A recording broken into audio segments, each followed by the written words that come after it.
Hello and welcome to day 4 of the Daily Wrap at the Betfred World Snooker Championship. It was a case of rocket by name and rocket by nature as Ronnie OSullivan blasted into the last 16 at the Crucible in a world record time when beating Tepchai on new by 10 frames to 1. And it's fair to say the Rocket was fairly pleased with his performance.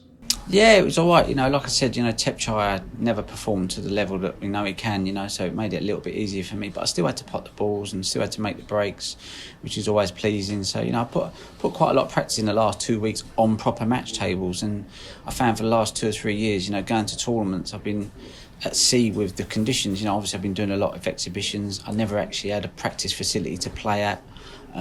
So, I was really just winging a lot of it. So I thought this time, rather than that, I've been able to get myself a decent practice facility and play on proper match conditions. So your game sort of changes a lot, and I've noticed there's certain shots that I've had to adapt in many ways to cope with playing the right way on these tables again.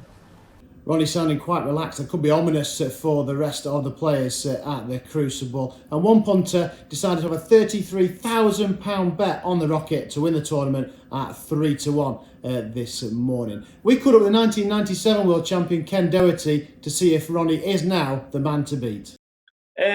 I'd say on the evidence of the first round matches, but there's still a long way to go. I mean, he's played the best snooker, no doubt, but again, he didn't have much to play against, and his opponent made it easy for him.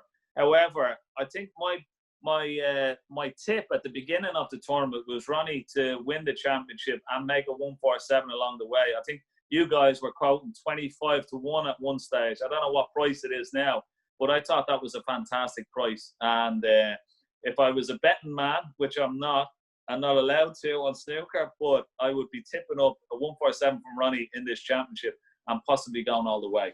John Higgins is another former world champion safely through to the second round after a 10-5 win over Matthew Stevens. But the Wizard of Wishaw still sees himself, despite being a 3-time runner-up in the last 3 years, as an underdog this time round.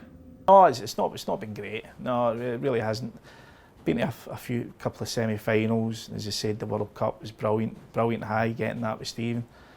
But the big events, I've let myself down. I've not played great in them. The Masters in the UK and then the Tour Championship there as well. So no, I'm coming in a big underdog here. But the good thing is, the last month I've really been putting a lot of work in, playing all the Scottish boys and felt as if I was hitting the ball pretty good coming down here. So no, as I said, one last push, as we keep on saying it. But as I said, it's still brilliant to still be involved. As I said, a couple of months ago, I never thought it would be this tournament. So to still have it on, it's every credit to the World Snooker and the backroom team and everything for getting it ready.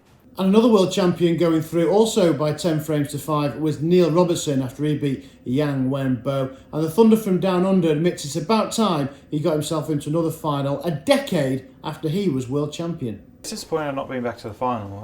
I've said over the last couple of weeks in interviews that I don't believe any player has any right to kind of win it multiple times. But what is surprising is that I've won so many big tournaments since and longer distance tournaments as well. I've not been back to the final since, and so it is quite surprising. It's something that I had to address. I spoke with Joe Perry about it, and he agreed straight away that he thinks it's a crazy stat that I'm not being back to the final. But sometimes I just get a little bit slack in certain sessions where I don't, you look at John Higgins, he comes out of sessions 4-all when he should lose them 6-2. I probably come out of sessions 4-all when I should be winning them 6-2. So I think that, just tightening up my safety a bit, making sure I'm playing the right shot all the time, which is something I did today. And I think that made a big difference today, actually. I think that, eventually sort of, Liang cracked under pressure and I was able to sort of keep it tight. We also had our first seeded casualty late last night when David Gilbert was knocked out by Kurt Mafflin 10 frames to 8 in a real tense encounter that went through late into the evening. Now tonight, Mark Selby, the jester from Leicester, puts his bid for a 4th world title on the line when he takes on Northern Irishman Jordan Brown. I think it's fair to say Ken Doherty doesn't think that Selby will lift his 4th world title a fortnight tonight. He hasn't had a great run-up, so he doesn't have good form coming into this World Championship, struggling a little bit with confidence, playing in the Tour Championship League. he played very poorly by his standards and by his own admission. I don't think it's going to be Mark Selby's year this year, but I hope that if I am wrong, then it couldn't happen to a nicer fella, because he's one of the genuine good guys on the circuit.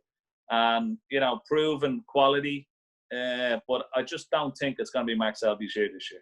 And also this evening, Jack Lazowski and Anthony McGill will play their match to a conclusion, with the Scotsman McGill currently 5-4 up from their session this morning. So that's it then, day 4 in a nutshell. Stay safe, stay at home and watch the snooker. Betfred, proud sponsor of the World Snooker Championship.